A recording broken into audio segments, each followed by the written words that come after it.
সম্ভাবনা সম্বন্ধে সকলের চোখ খুলে দেবে, প্রত্যক্ষ করে দেখাবে। তো কর্মীরা সেখানে 200 বিঘা জমি যেটা থানার কাছে থাকবে, সেই সৎসঙ্গ ব্রাঞ্চের কাছে, সেইখানে তারা কৃষি সম্পর্কিত নানা রকম সেখানে তারা এক্সপেরিমেন্ট করবে এবং সেটা প্রত্যক্ষ করে দেখাবে মানুষের কাছে যে সেই জায়গায় কোন কৃষি, কোন জিনিস ভালো উপজাও, ভালো সেখানে মানে এগ্রিকালচারের ক্ষেত্রে কোনটা সেখানে ভালো, সেটা ওরা করে দেখাবে। এতে সারা বাংলায় কৃষির পুনরুজ্জীবন হয়ে যাবে, বাংলা থেকে ভারতের অন্যান্য জায়গায় ছড়িয়ে পড়বে। আর এই কৃষিক্ষেত্রের উপর দিয়ে কর্মীদের ভরণ পোষণও চলে যাবে।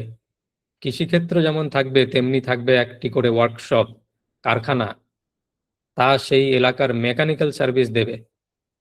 কটেজ ইন্ডাস্ট্রি অর্থাৎ কুটির শিল্পী মেশিনারি ম্যানুফ্যাকচার করবে। বহু লোক সেখানে দীক্ষিত হয়ে যাবে। সেখানকার কাঁচামাল ও অন্যান্য সুবিধা দেখে লিমিটেড কোম্পানি করে একটু বড় রকমের শিল্প প্রতিষ্ঠান করতে হবে। এটা ঠাকুর বললেন প্রত্যেকটা জেলায় জেলায় যেখানে একটা সেই থানার কাছে 200 বিঘা জমি, ঠাকুর এই কথা বলছেন, কিন্তু সেখানে একটা লিমিটেড কোম্পানি হয়ে যাওয়ার সম্ভাবনাও থাকবে।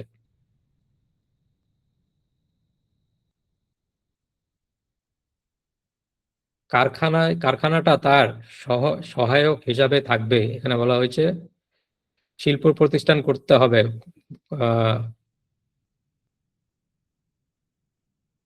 কারখানাটা তার সহায়ক হিসাবে থাকবে, মানে যে শিল্প প্রতিষ্ঠান হবে বা যে এগ্রিকালচার সমস্ত কিছু হবে সেখানে একটা কারখানা দরকার, তো সেই কারখানাটা তার সহায়ক হিসাবে থাকবে।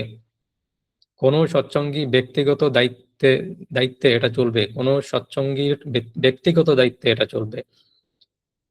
কর্মীরা সবার মাথায় কৃষি শিল্প সম্বন্ধে নেশা ধরিয়ে দেবে, আর সেই করেন গোড়ায় চাই যজন যাজন ইষ্টভৃতি ও সদাচার। এই ভিত না হলে কোনো কাজ দানা বাঁধবে না। থানায় থানায় 200 বিঘা জমি সংগ্রহ করা কঠিন কিছু নয়, এটা এখনই করা যায়।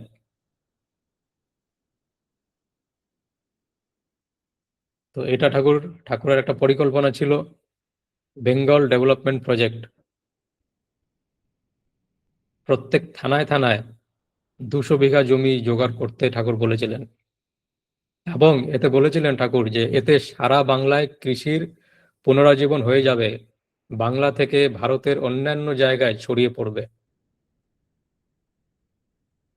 আর এটা আলোচনা করছেন ঠাকুর 8ই জুন 1942। আবার বলে দিই আপনাদের। এরপর ঠাকুরের আরেকটি বড় প্রজেক্ট, সেটা নিয়ে আপনাদের সামনে কিছু রাখি আমি।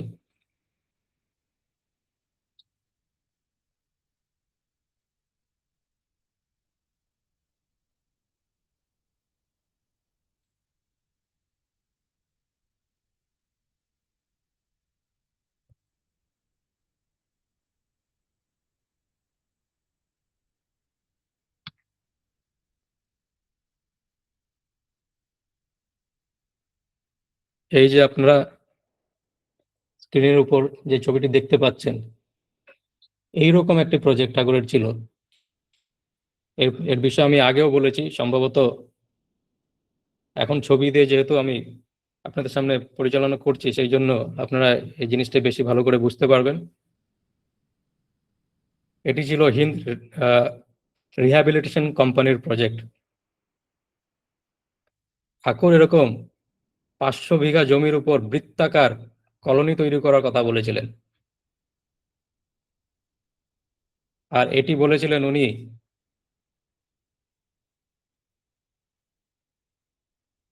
9 জুন 1946। মনে রাখবেন, স্বাধীনতার 1 বছর আগে ব্রিটিশের যে চক্রান্ত ভারত আর পাকিস্তানকে পার্টিশন করার, সেটাকে বিফল করার জন্য ঠাকুর এই প্রকল্প মানুষের কাছে তুলে ধরেছিলেন। 500 বিঘা জমি চেয়েছিলেন ঠাকুর, যেখানে বৃত্তাকার কলোনি করা যাবে। এই কলোনির চারিপাশে বাড়ি করে দেওয়া হবে কোম্পানির তরফ থেকে। আর এই কলোনির চারিপাশে দেখছেন আপনার রাস্তা থাকবে বৃত্তাকার। এই বাড়িতে ভাড়া দেওয়া হবে। আর ভারতবর্ষের যে পপুলেশন, যেখানে ধরে নেন যে মুসলিম পপুলেশন বেশি, সেখান থেকে কি করে তাদেরকে বিস্থাপিত করে অন্য অন্য জায়গায় নিয়ে যাওয়া যায়, বা যেখানে হিন্দু পপুলেশন বেশি সেখানে তাদেরকে বিস্থাপিত করে অন্য অন্য জায়গায় কি করে নিয়ে যাওয়া যায়, সেই পরিকল্পনা। ভারতবর্ষের যে হিন্দু মুসলিম পপুলেশন তাকে যদি ইকুয়ালি ডিস্ট্রিবিউট করা, সমানভাবে তাদেরকে ছড়িয়ে দেওয়া ভারতবর্ষের মধ্যে, এই পরিকল্পনা ছিল। যেখানে ঠাকুর 1.5 কোটি লোকের রোজগারের ব্যবস্থা করার ঠাকুরের পরিকল্পনা ছিল।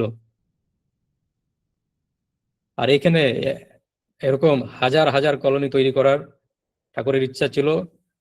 বাংলা মগধ সীমানায়, বাংলা মগধ অর্থাৎ বিহার আর বেঙ্গল বর্ডারে, সেখান থেকে শুরু হতো এই প্রজেক্টটি। আর এখানে ঘরে যারা কাজ করবে, যাদেরকে এই জমিটা দেওয়া হবে, তাদের কাছ থেকে ভাড়া নেওয়া হবে। সেই জমির উপর তারা যে কৃষি সম্পর্কিত কুটির শিল্প আর বিভিন্ন কাজ করবে, সেখান থেকে তাদের উপার্জন হবে, সেখান থেকেই তারা এই বাড়ির ভাড়া দিবে। এবং কিছু বছর বাদে এই বাড়িটি তাদের নামে করে দেওয়া হবে। ঠাকুরকে প্রশ্ন করা হলো, ঠাকুর, আমরা কি আজীবন এদের কাছ থেকে ভাড়া নিতে পারি না?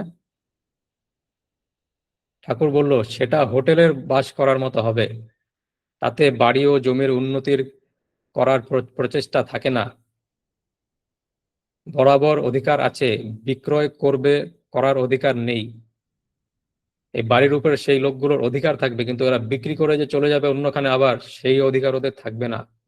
দানের অধিকার থাকলেও অবস্থা অবাঞ্ছনীয় লোককে দান করা চলবে না। এই কোম্পানির বিষয় ঠাকুর কি বললেন, আমি সেটা সাক্ষ্য আপনাদের কাছে পড়ে শোনাচ্ছি। শ্রী ঠাকুর কেষ্টদার কাছে জিজ্ঞাসা করলেন, আজ কাগজের কি খবর? কেষ্টদা সংক্ষেপে খবরগুলি মুখে মুখে বললেন। শ্রী ঠাকুর, অবস্থা ভালো বলে মনে হয় না। ভালো মন্দ যা হোক বা না হোক, এখন থেকেই চেষ্টা করে একটা রিহ্যাবিলিটেশন কোম্পানি করতে পারলে ভালো হয়। 1.5 কোটি লোকের বাসস্থান ও জীবিকার ব্যবস্থা করতে হয়। কোম্পানির খরচায় বাড়ি করে ভাড়া দিতে হয়। কয়েক বছর পর বাড়িটি সে ভাড়া নিয়েছে তার হয়ে যাবে। অবশ্য কতগুলি শর্ত থাকবে। বাড়ি আর চাষের জমি দুটোরই ব্যবস্থা করতে হবে। লাইনকে লাইন ঠিক করে ফেলতে হবে। বঙ্গ মগধ সীমানা থেকে শুরু করে এগিয়ে যেতে হবে। সার্কুলার কলোনি, বৃত্তাকার উপনিবেশ হবে। এর মধ্যে জায়গায় জায়গায় ক্ষাত্রবীর্য সম্পন্ন মানুষ এনে বসাতে হবে, অর্থাৎ যাদের ক্ষত্রিয়র গুণ আছে সেরকম মানুষ এনে বসাতে হবে। কয়েকটা জলপ্রপাত বেছে নিয়ে হাইড্রো ইলেকট্রিক ও নানা রকম ইন্ডাস্ট্রি করতে হবে।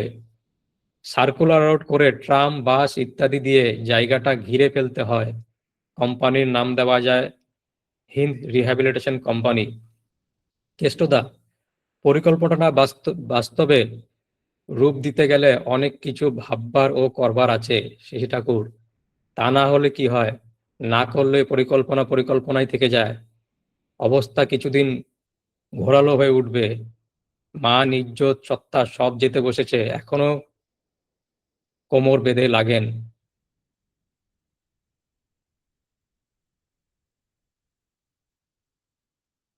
এরপর ঠাকুর এই পরিকল্পনাটি যাতে সফল হয় তার জন্য 25,000 লোক চেয়েছিলেন। এই পরিকল্পনার কথা প্রথম বললেন 9 জুন 1946, আর 27 জুন 1946, অর্থাৎ 2-3 সপ্তাহ বাদে ঠাকুর বললেন, 25,000 লোক রোজ 5 টাকা করে যদি অর্ঘ্য দেয়, তা দিয়ে বিরাটভাবে পরমপিতার কাজের প্রসার করা যায়। তার ভিতর দিয়ে ঈপ্সিত অনেক কিছুই গজিয়ে উঠে। সব কথার আগে বলি ভালো সব সব কথা আগে বলা ভালো নয়। সেই লোকগুলি খুঁজে বের করুন তো। তো প্রফেসর সিংকে এই কথা বলছিলেন। প্রফেসর সিং বললেন, আমি সাধারণ মানুষ। শশী ঠাকুর, মানুষ সাধারণ থাকে ততদিন যতদিন সে নিজের ধান্দায় ঘোরে, আর সেই মানুষ অসাধারণ মানুষ হয়ে উঠে যখন সে পরমপিতার জঙ্গল বোয়াটাকেই নিজের একমাত্র স্বার্থ করে নেয়। বঙ্গ মগধ পরিকল্পনার কথা বলছি, তা তাড়াতাড়ি করা লাগে। বাংলা বিহারের সঙ্গমস্থলে স্বাস্থ্যকর স্থান কয়েক হাজার বিঘা জমি নিয়ে কলোনি, ইউনিভার্সিটি, কৃষি, শিল্প, হাসপাতাল, ডিসপেন্সারি ইত্যাদি করলে বেশ হয়।